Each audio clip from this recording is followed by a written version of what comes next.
The youth of modern Britain are a demasculinized, sorry bunch of people.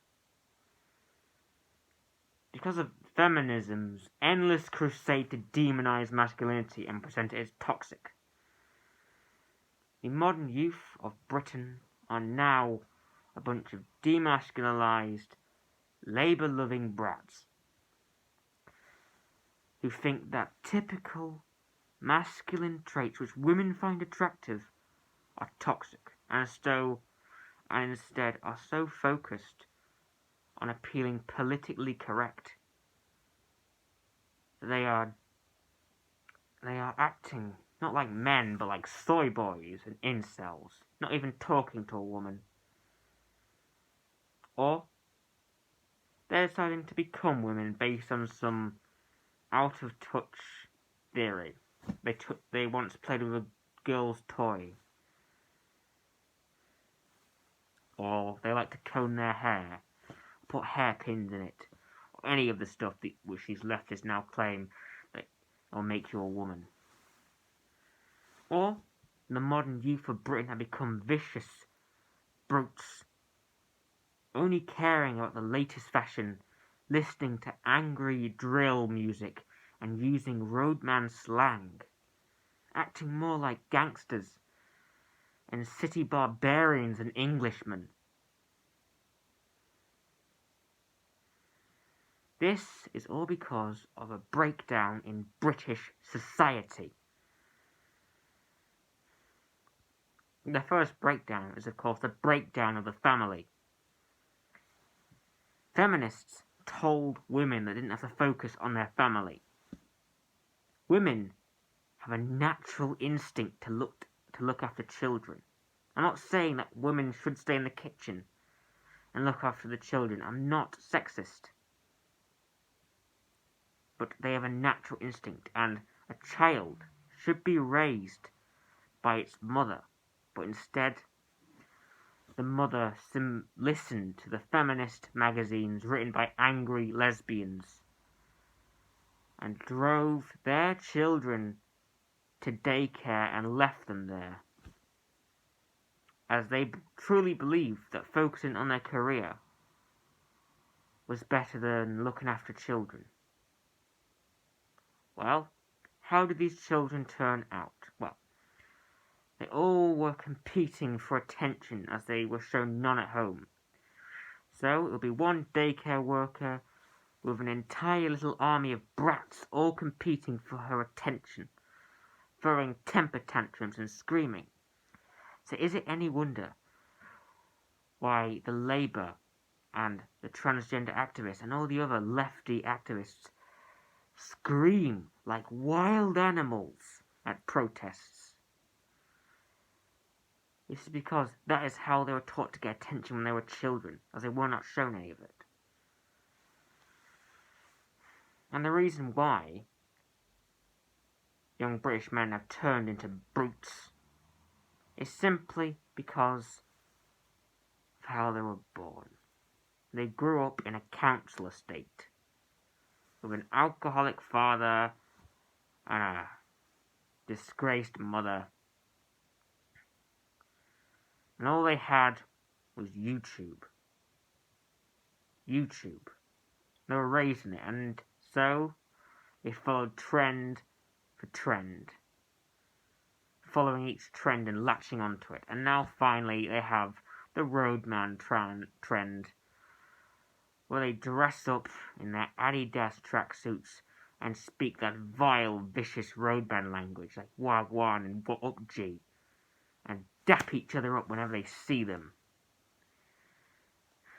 This is because they think that England does not have a culture. This is because they think it's cool to speak the same language the criminals in London speak. Well, it's not.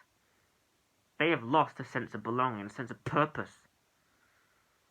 They don't believe that they live in England. They believe they live in Englanistan, in a place foreign to them, made foreign through mass, uncontrolled immigration and leftist propaganda telling us that there is no English culture, no English heritage or history that we stole from the world, and that these migrants coming here to rape and steal are a just reward.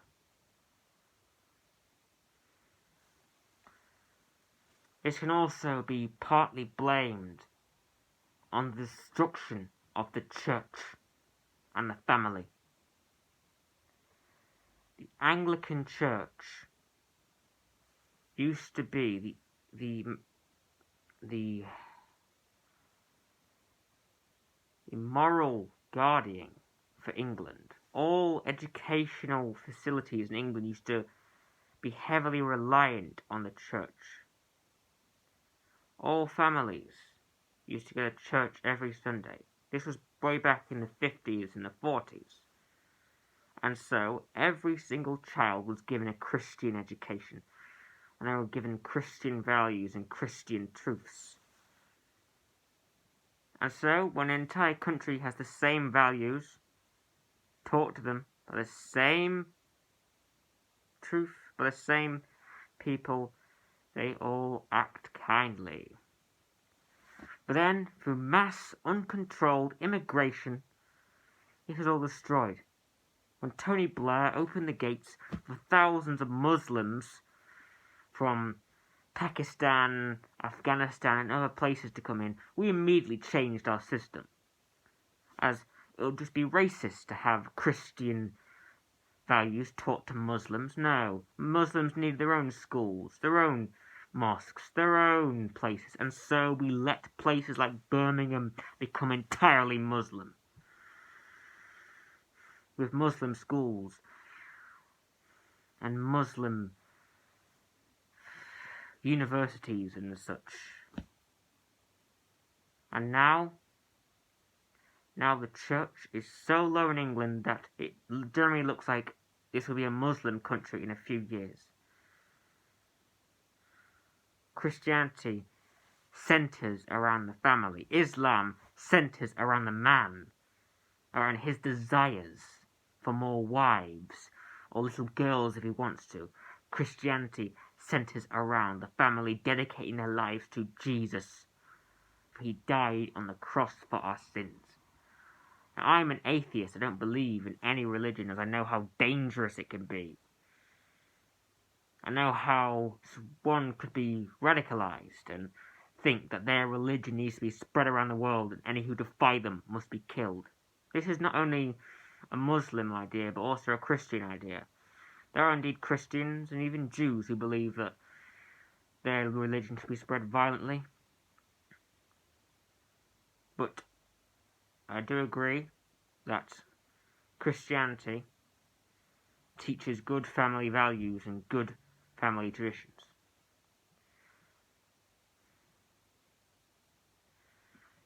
The breakdown of the family can be partially blamed on the behaviour of British women, specifically white girls in Britain, who now act more like whores, wearing revealing clothing and stumbling around drunk on the streets scantily clad. Now, I am not for modesty culture. I don't want British women to strut around in burqas. I am very much for the miniskirt or any other revealing clothing, as it is liberating for a woman.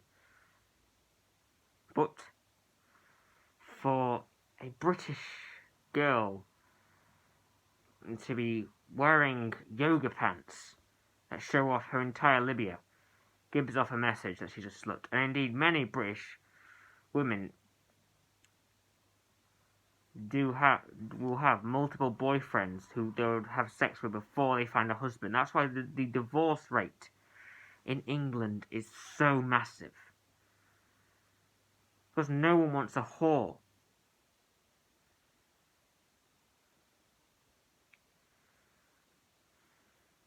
There is so much divorce in this country, and so many kids ending up into care where they become criminals, and so much radicalization that England may be on its last legs. and this green and beautiful isle, as we both know, may soon fade into obscurity and destruction. But there might still be hope. There might still be hope in saving this green isle. We just need to trust. Trust